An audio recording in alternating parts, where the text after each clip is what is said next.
नमस्कार, आप देख रहे हैं रफ्तार मीडिया। मैं आपके साथ प्रियंका मलिक हाजिर उत्तराखंड की तमाम छोटी बड़ी खबरों को लेकर। खबरों का रुख करेंगे, लेकिन सबसे पहले एक नजर हेडलाइंस पर। सीएम धामी ने वर्चुअली किया कोटद्वार मालन पुल समेत 7 योजनाओं का लोकार्पण। 26.5 करोड़ की लागत से पुल का हुआ पुनर्निर्माण। जुलाई 2023 में बाढ़ से क्षतिग्रस्त हुआ था पुल। बीजेपी विधायक आदेश चौहान और भतीजी को 1 साल की सजा। दहेज उत्पीड़न का झूठा मामला, मारपीट और झूठे साक्ष्य गढ़ने का आरोप। 2 पुलिस कर्मियों को भी मिली सजा। और बीजेपी ने कांग्रेस को फिर पढ़ाया समान नागरिक संहिता का पाठ। कहा, विपक्ष को हर अच्छी चीज से है फरेज। कांग्रेस ने यूसीसी को बताया था देवभूमि की संस्कृति के खिलाफ। अंकिता हत्याकांड मामले में फैसले की घड़ी आई करीब। 30 मई को आएगा फैसला। कांग्रेस ने जताई अंकिता को न्याय मिलने की उम्मीद।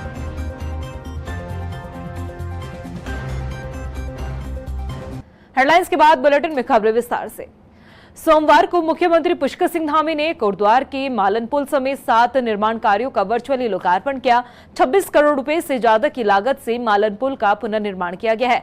वहीं इस मौके पर सीएम धामी ने जनता को वर्चुअली संबोधित करते हुए कहा कि मालन पुल का पुनर्निर्माण राज्य सरकार की प्रतिबद्धता का प्रतीक है, जिसके जरिए प्रदेश के दूरस्थ क्षेत्रों में बुनियादी ढांचे को मजबूत किया जा रहा है। इस पुल के शुरू होने से कोटद्वार और आसपास के ग्रामीण क्षेत्रों को आवाजाही में सुविधा मिलेगी और आर्थिक गतिविधियों को भी बढ़ावा मिलेगा। आपको बता दें कि 13 जुलाई 2023 को बाढ़ और भूकटाव से मालन पुल क्षतिग्रस्त हुआ था। उत्तराखंड बीजेपी से एक बड़ी खबर सामने आई है। बीजेपी विधायक आदेश चौहान को मारपीट और झूठे साक्ष्य गढ़ने के आरोप में सीबीआई मजिस्ट्रेट ने 1 साल की कारावास की सजा सुनाई है। इस मामले में कोर्ट ने विधायक के साथ उनकी भतीजी दीपिका और 3 पुलिस कर्मचारियों को भी सजा सुनाई है। हालांकि एक पुलिस कर्मचारी की मौत हो चुकी है। ऐसे में 4 दोषियों को सजा मिली है। आपको बता दें कि साल 2009 में गंगानगर थाने में आदेश चौहान की भतीजी ने पति पर दहेज उत्पीड़न का आरोप लगाया था। पीड़ित हाईकोर्ट पहुंचा, जिसके बाद हाईकोर्ट ने सीबीआई को जांच सौंपी और अब जाकर जांच में सभी आरोप झूठे पाए गए। सोमवार को खेल मंत्री रेखा आर्य ने अधिकारियों के साथ बैठक की है। इस दौरान उन्होंने प्रदेश में बनने वाले खेल विश्वविद्यालय को देश का सर्वश्रेष्ठ मॉडल बनाने की बात कही। उन्होंने कहा कि देश में जितने भी खेल विश्वविद्यालय स्थित हैं, उन सभी का वर्किंग मॉडल, उनके कोर्स और स्टाफ स्ट्रक्चर का अध्ययन किया जाएगा। प्रदेश में बनने वाले खेल विश्वविद्यालय का बेस्ट मॉडल तैयार किया जाएगा। मंत्री रेखा आर्य ने कहा कि खेल विश्वविद्यालय में जितने पदों की आवश्यकता है, इस बारे में शासन से जल्द अनुमति ली जाए। आपको बता दें कि विश्वविद्यालय के कोर्स को मान्यता दिलाने के लिए उन्होंने यूजीसी के साथ चर्चा करने को भी कहा है। समान नागरिक संहिता को लेकर बीजेपी एक बार फिर से कांग्रेस को ज्ञान का पाठ पढ़ाती हुई नजर आ रही है। बीजेपी के प्रदेश प्रवक्ता हनी पाठक का कहना है कि विपक्ष को हर अच्छी चीज में बुराई नजर आती है। उन्होंने कहा कि उत्तराखंड यूसीसी को लागू करने वाला देश का पहला राज्य बना है, जिसकी हर तरफ तारीफ हो रही है। आपको बता दें कि रविवार को दिल्ली में हुई मुख्यमंत्री परिषद की बैठक में सीएम धामी ने यूसीसी का जिक्र किया और बताया कि प्रदेश की जनता का समर्थन मिल रहा है। इस पर कांग्रेस ने निशाना साधते हुए कहा कि यूसीसी देवभूमि की संस्कृति से परे है। देखिए, विपक्ष की जहां तक रही बात, तो विपक्ष को हर अच्छी चीज से परहेज रहा है और ये हमारे लिए हर्ष का विषय है कि उत्तराखंड राज्य हमारा पहला राज्य बना है जो जहां पे यूसीसी लागू किया गया है। और विपक्ष को उत्तराखंड से ही परहेज है, मैं तो ये कहूंगी, क्योंकि 98% गांव जिस प्रकार से यूसीसी से जुड़े हैं, वह यह साबित करता है कि यूसीसी लागू करना हमारे उत्तराखंड राज्य के लिए कितना ज्यादा सराहनीय रहा। और 1.5 लाख से अधिक जो आवेदन आ गए कुछ ही समय में, वह यह दर्शाते हैं कि उत्तराखंड राज्य में यूसीसी लागू करने का ये जो फैसला रहा, वो बहुत ही सराहनीय रहा और यहाँ की जनता इसे बखूबी अपना रही है। उत्तराखंड कांग्रेस के हालातों को देखते हुए लगता है कि कांग्रेस पार्टी कभी भी गुटबाजी से नहीं उभर सकती है। नया मामला विधायक मयूख मेहर से जुड़ा है, जिन्हें मनाने के लिए हरीश रावत पिथौरागढ़ जा पहुंचे थे, लेकिन शायद हरदा को भी नहीं पता था कि ये पासा उन पर ही उल्टा पड़ जाएगा। क्या है पूरा मामला, इस रिपोर्ट में देखिए।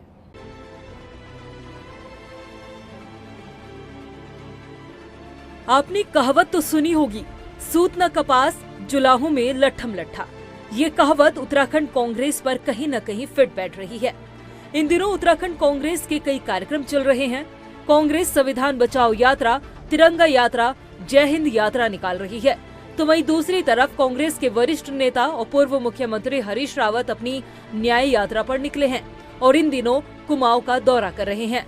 लेकिन इस कुमाऊं दौरे के दौरान हरदा पिथौरागढ़ में कांग्रेस विधायक मयूख मेहर के घर जा पहुंचे और हरदा ने डैमेज कंट्रोल की कोशिश की, लेकिन ये पासा उल्टा पड़ गया। दरअसल पिथौरागढ़ से कांग्रेस विधायक मयूख मेहर निकाय चुनाव के दौरान से पार्टी से नाराज चल रहे हैं, क्योंकि निकाय चुनाव में मयूख मेहर ने मेयर पद के लिए मोनिका मेहर के लिए टिकट की मांग की थी, लेकिन पार्टी ने जिला अध्यक्ष अंजू लुंठी को मैदान में उतार दिया था, जिसके बाद विधायक मेहर ने मोनिका मेहर को निर्दलीय प्रत्याशी के रूप में चुनावी मैदान में उतारा और उन्हें अपना समर्थन दिया था। निकाय चुनाव में खुले तौर पर कांग्रेस से बगावत की थी, जिसके बाद से वह चर्चाओं में थे।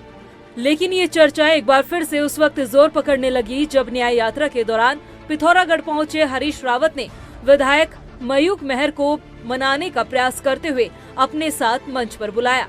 लेकिन मंच पर पहुंचते ही मयूख मेहर ने मंच से कांग्रेस के प्रदेश अध्यक्ष करण महारा और कांग्रेस के लिए जो शब्दों के बाण चलाए उन्हें सुन हरीश रावत भी देखते रह गए। यही नहीं, मयूख मेहर ने मंच से कांग्रेस को खुली चुनौती तक दे डाली। उन्होंने कहा कि कांग्रेस प्रदेश अध्यक्ष जब तक माफी नहीं मांगते तब तक वो कांग्रेस में नहीं है और 2027 में अगर करण महारा प्रदेश अध्यक्ष रहते हैं तो वो पिथौरागढ़ जनपद की 6 विधानसभा सीटों पर अपने प्रत्याशी उतारेंगे। कांग्रेस को मैं हमेशा के लिए छोड़ा और मैं आज भी अपने बात पे कायम हूं, क्योंकि मेरे दादा ने मेरे पिता ने मुझे इतने राज निकाला है, मुझे जलील करा जाए, मुझे गालियां दी जाए, मुझे भरे समाज में नंगा करा जाए। मैं बहुत स्वाभिमानी परिवार का बेटा हूँ और अपने स्वाभिमान के लिए खुद छोड़ सकता हूँ, तो सबसे पहले मैं कांग्रेस को छोड़ा। और अगर इसमें कहीं कोई गुंजाइश भी होगी, अगर ऑफिस की कोई गुंजाइश भी होगी, क्योंकि हर चीज की संभावना रहती है, तो इस प्रदेश अध्यक्ष के कार्यकाल में कांग्रेस में कभी नहीं होगा। ये मैं आपको इसका शब्द 2027 का चुनाव हम लड़ेंगे और जो तरह से लड़ेंगे और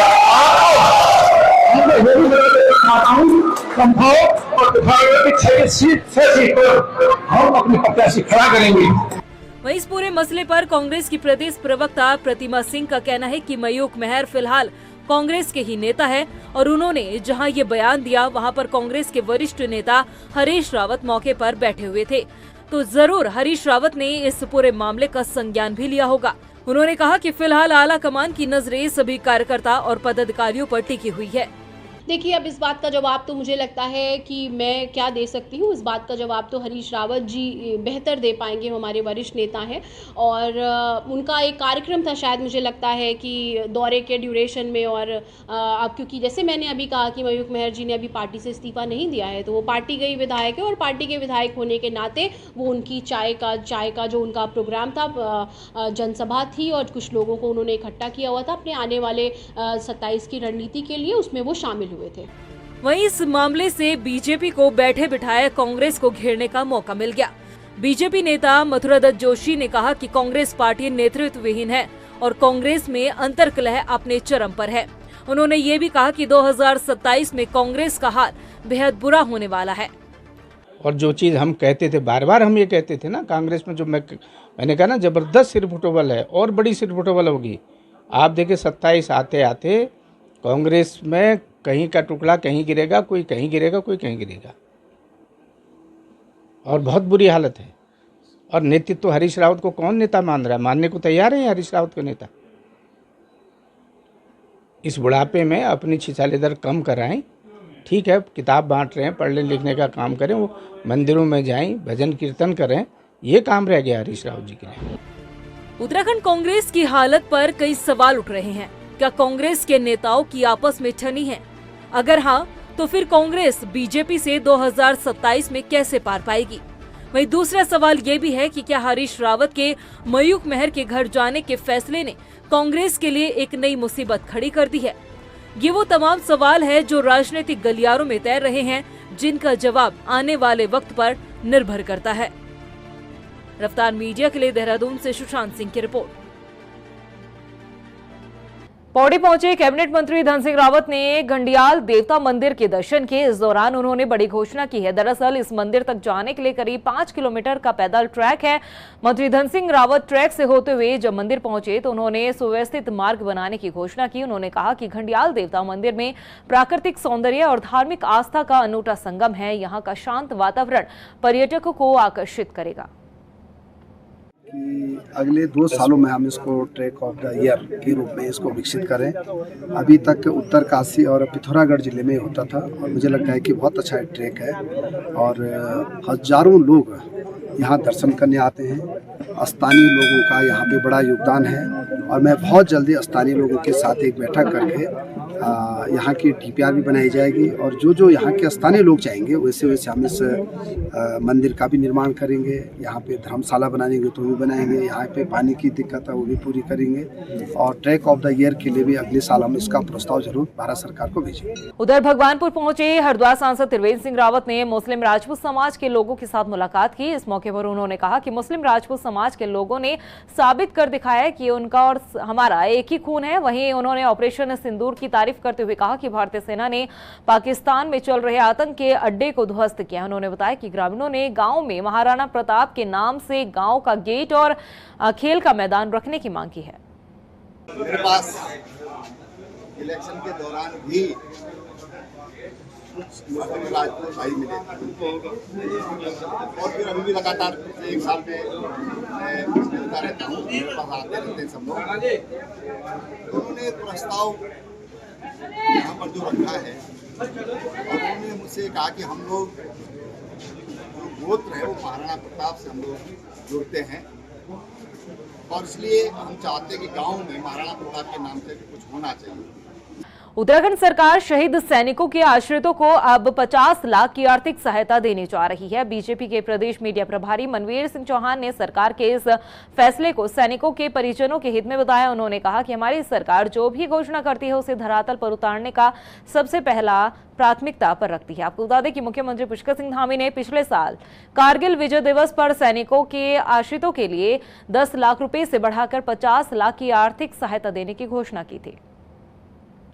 वीर भूमि के नाम से हमारा प्रदेश जाना जाता है और आदरणीय मुख्यमंत्री जिस प्रकार से पिछले उसमें उन्होंने घोषणा करी थी कि जो हमारे उत्तराखंड के देश के लिए जो सैनिक बलिदान होते हैं उनकी जो 10 लाख की उनको राशि दी जाती थी उस राशि को 5 गुना बढ़ाने का उन्होंने घोषणा की थी और उस घोषणा को मूर्त रूप देने का काम आदरणीय मुख्यमंत्री ने किया है। तो निश्चित रूप से इससे जो हमारे प्रदेश के जिन्होंने देश के लिए अपना बलिदान दिया है उनके सम्मान के लिए जो काम किया गया है ये बहुत ही सराहनीय है। वहीं 30 मई को अंकिता हत्याकांड मामले में फैसला आने वाला है। ऐसे में मुख्य विपक्षी दल कांग्रेस को उम्मीद है कि कोर्ट आरोपियों को सख्त सजा देगा। उत्तराखंड महिला कांग्रेस की प्रदेश अध्यक्ष ज्योति रौतेला ने कहा कि हमें न्यायालय से पूरी उम्मीद है कि अंकिता को न्याय जरूर मिलेगा। हालांकि कांग्रेस वीआईपी के नाम को लेकर सरकार को घेरती हुई नजर आई। वहीं ज्योति रौतेला ने बताया कि 30 मई को महिला कांग्रेस कोर्ट द्वार में मौजूद रहेगी। देखिए, मेरा कानून व्यवस्था से और जो जजमेंट आएगा मुझे पूरी उम्मीद ये है कि कानून अपना काम करेगा और उनको जो कड़ी से कड़ी सजा देगा। हम लोग इस मामले में लगातार इस बात को करते आए कि जो वीआईपी है उसका नाम उजागर हो, जो अभी तक नहीं हुआ, और हम लोग भी इंतजार कर रहे हैं 30 तारीख का। हम लोग वहीं रहेंगे कि अंकिता के जो कातिल हैं उनको कड़ी से कड़ी सजा मिले, फांसी की सजा मिले, ताकि ये आने वाले जो वक्त में इस तरीके की घटनाएं उत्तराखंड की बेटियों के साथ न हो सके। लोहाघाट में आजकल देवदार के बहुमूल्य पेड़ों को सुखाकर जमीन कब्जाने और खरीद फरोख्त का धंधा जोरों पर चल रहा है। पालिका अध्यक्ष ने बताया कि क्षेत्र में लॉपिंग और जड़ों को छीलकर देवदार के पेड़ों को सुखाया जा रहा है। वहीं उन्होंने कहा कि पेड़ों की सुरक्षा का दावा करने वाला राजस्व विभाग और वन विभाग मुख्य दर्शक बना हुआ है। पालिका अध्यक्ष ने राजस्व विभाग पर अतिक्रमणकारियों के साथ सांठगांठ का भी गंभीर आरोप लगाए हैं। मैं लोहाघाट नगर की सम्रांत जनता से ये अनुरोध करना चाहूँगा कि देवदार बनी ये हमारी शान है और देवदार बनी को देखने के लिए देश विदेशों से काफ़ी टूरिस्ट लोहाघाट आते हैं और देवदार बनी बहुत कम शहरों में पाई जाती है। इस प्रकार से लोहाघाट का प्राकृतिक सौंदर्यता के मामले में देवदार बनी से बहुत सुंदर लगता है हमारा शहर लोहाघाट। और कुछ लोगों द्वारा अपना व्यक्तिगत फायदा पहुँचाने के लिए देवदार बनी को सुखाया जा रहा है और मैं इसमें राजस्व विभाग और वन विभाग से अपील करना चाहूँगा कि खुद आपके संज्ञान में होते हुए भी आप कोई कार्रवाई नहीं कर रहे हैं। उधर किच्छा में दो पक्षों के बीच हुई लड़ाई के बाद कार्रवाई को लेकर बीजेपी नेता ने पुलिस प्रशासन के खिलाफ धरना दे दिया। बीजेपी नेता श्रीकांत राठौड़ ने बताया कि उनके भतीजे के साथ मेडिकल स्टोर पर कई लोगों ने मारपीट की। जब इस मामले की शिकायत लेकर पुलिस के पास पहुंचे तो इस मामले में कोई कार्रवाई नहीं की गई। उधर सीओ भूपेंद्र सिंह धोनी ने इस पूरे मामले में जांच की बात कही है। अभी जो प्रकरण हुआ पिछली लाइव में आपको मैंने बता दिया था किस तरीके से अत्याचार, किसी तरह से दुराचार यहाँ क्षेत्र के अंदर पुलिस के द्वारा किया जा रहा है। शराफत सी जीना चाहते हैं उनको पुलिस नहीं जीना देना चाहती है। जो गुंडाई कर रहे हैं उनकी गुंडाई को और बढ़ावा देना चाह रही पुलिस किच्छा की। जो किच्छा के कोतवाल साहब हैं धीरेन्द्र जी, वो गुंडा राज फैलाना चाह रहे हैं यहाँ पर। पिछले दिनों भी आपने देखा होगा लगातार ये सुर्खियों बने रहते हैं गुंडागिर्दी के। जिस प्रकार से हमने शिकायतें की, पहले भी शिकायतें कर रखी हैं, आज तक कोई कोतवाली में मुकदमा कायम नहीं हुआ उन गुंडों के खिलाफ। राजधानी देहरादून में कार से स्टंट करना कुछ युवकों को भारी पड़ गया। हुड़दंगइयों का वीडियो जैसे ही सोशल मीडिया पर वायरल हुआ, पुलिस ने तुरंत संज्ञान लेते हुए स्टंटबाजों को कड़ा सबक सिखाया है। रिपोर्ट देखिए। चलती कार में बारातियों को हुड़दंग और स्टंट करना पड़ गया भारी। सोशल मीडिया पर वायरल हुआ स्टंटबाजों का वीडियो। दून पुलिस ने सिखाया सबक, 5 युवकों की हुई गिरफ्तारी। इस वीडियो को आप जरा ध्यान से देखिए। ये स्टंटबाज सिर्फ अपनी ही नहीं बल्कि सड़क पर दूसरों की जान भी जोखिम में डाल रहे थे, लेकिन इन्हें देहरादून पुलिस ने कड़ा सबक सिखाया है। दरअसल चलती कार में इन युवकों का सड़क पर हुड़दंग मचाते और स्टंट करते हुए सोशल मीडिया पर एक वीडियो वायरल हुआ, जिसका संज्ञान लेते हुए कोतवाली पटेल नगर पुलिस ने तुरंत कार्रवाई करते हुए 3 कार और 2 मोटरसाइकिलों को चिन्हित किया और 5 युवकों को गिरफ्तार कर लिया। आपको बता दें कि हुड़दंगइयों का वीडियो सोशल मीडिया पर जमकर वायरल हो रहा है, जिसमें कुछ युवक कार की छत और कुछ गाड़ी की खिड़कियों से बाहर निकलकर अपनी और दूसरों की जान जोखिम में डालती दिखाई दिए। वायरल वीडियो पर एसएसपी अजय सिंह ने संज्ञान लेते हुए कार्रवाई के निर्देश दिए थे, जिन पर कार्रवाई करते हुए पुलिस ने इन 5 युवकों को गिरफ्तार किया। साथ ही पुलिस ने बताया कि ये सभी युवक बारात में जा रहे थे और उसी दौरान सड़क पर उन्होंने ये स्टंटबाजी की है। वहीं दूसरी तरफ देहरादून स्थित माल देवता की तरफ का भी एक वीडियो काफी वायरल हो रहा है, जिसमें कुछ युवक अपने वाहनों से स्टंट करते हुए दिखाई दे रहे हैं। वहीं इन सभी स्टंटबाजों को अब पुलिस ने सख्त हिदायत देते हुए कड़ी कार्रवाई की चेतावनी दी है। रफ्तार मीडिया के लिए देहरादून से ब्यूरो रिपोर्ट। चंपावत में बाराकोट ब्लॉक की पीएमजीएसवाई की बलसो पुनियाल सड़क जानलेवा बनी हुई है। सड़क में कभी भी बड़ा हादसा हो सकता है, क्योंकि सड़क कई जगहों से क्षतिग्रस्त है। बावजूद इसके अधिकारी इस पर कोई संज्ञान लेने को तैयार नहीं है। आलम यह है कि दुर्घटना संभावित क्षेत्र होने के बावजूद यहाँ कोई साइन बोर्ड नहीं लगाया गया और न ही सड़क पर कोई पैराफिट है। ग्रामीणों की माने तो शासन प्रशासन बजट न होने का हवाला दे रहा है। मेरा ये कहना है कि ये जो बलसो पुनियाल सड़क है, ये प्रधानमंत्री ग्राम सड़क योजना के अंतर्गत है। इसमें जो ये सड़क गिरी पिछले साल से आपदा के दौरान क्षतिग्रस्त हुई है। यही नहीं, कई अन्य जगह और जगह भी क्षतिग्रस्त है, जहां दीवारें पूरी लगभग पूरी रोड एक मीटर लगभग रोड बची हुई है। पूरी रोड पूरी तरह से बही हुई है। दुर्घटनाओं का बहुत ही ज़्यादा बड़ी मात्रा में खतरा है। अगर कोई आदमी वहाँ पे से थोड़ा भी गिर जाता है या दुर्घटना होती है तो उसके बचने की कोई गुंजाइश नहीं होगी। इतने खतरनाक डेंजर जोन है। उधर रुड़की के कानपुर में पुलिस ने हत्या का खुलासा करते हुए हत्यारे बेटे को गिरफ्तार किया। आपको बता दें कि 23 मई की रात को खानपुर के हस्तमोली गांव में एक व्यक्ति को गोली मारने की घटना सामने आई थी, जिसके बाद पुलिस जांच में पाया गया कि शराब पीने के बाद हर रोज मृतक लड़ाई झगड़ा किया करता था, जिससे तंग आकर बेटे ने अपने पिता को गोली मारकर मौत के घाट उतार दिया। और दूसरा जो मृतक है उसके परिजनों का उसके साथ क्या क्वेश्चन था, इसका भी पुलिस ने गहन छानबीन करी तो ये बात क्लियर हुई कि इसके जो बेटे हैं उनका भी आपस में पिता के साथ आपस में मनमुटाव चलता रहता है। इसका जो बड़ा बेटा सूरज है, जिसकी उम्र 19 साल है, वो उसके इंस्टाग्राम वगैरह उसके जो सोशल मीडिया अकाउंट्स को चेक किया गया, उसमें उसका असलम के प्रति प्रेम वगैरह काफ़ी चीज़ें उसके संज्ञान में आई और उसका अपने पिता से लगातार झगड़ा मनमुटाव चल रहा था। ये भी बात क्लियर हुई थी। इन दिनों सितारगंज के शक्ति फार्म में बांग्ला फिल्म की शूटिंग चल रही है। वहीं शूटिंग के लिए शक्ति फार्म पहुंचे बांग्ला फिल्मों के प्रसिद्ध अभिनेता सुमित गांगुली को देखने के लिए उनके प्रशंसकों की भारी भीड़ देखने को मिली। आपको बता दें कि टॉलीवुड के जाने माने अभिनेता सुमित गांगुली बांग्ला फिल्मों में खलनायक का अभिनय भी निभा चुके हैं।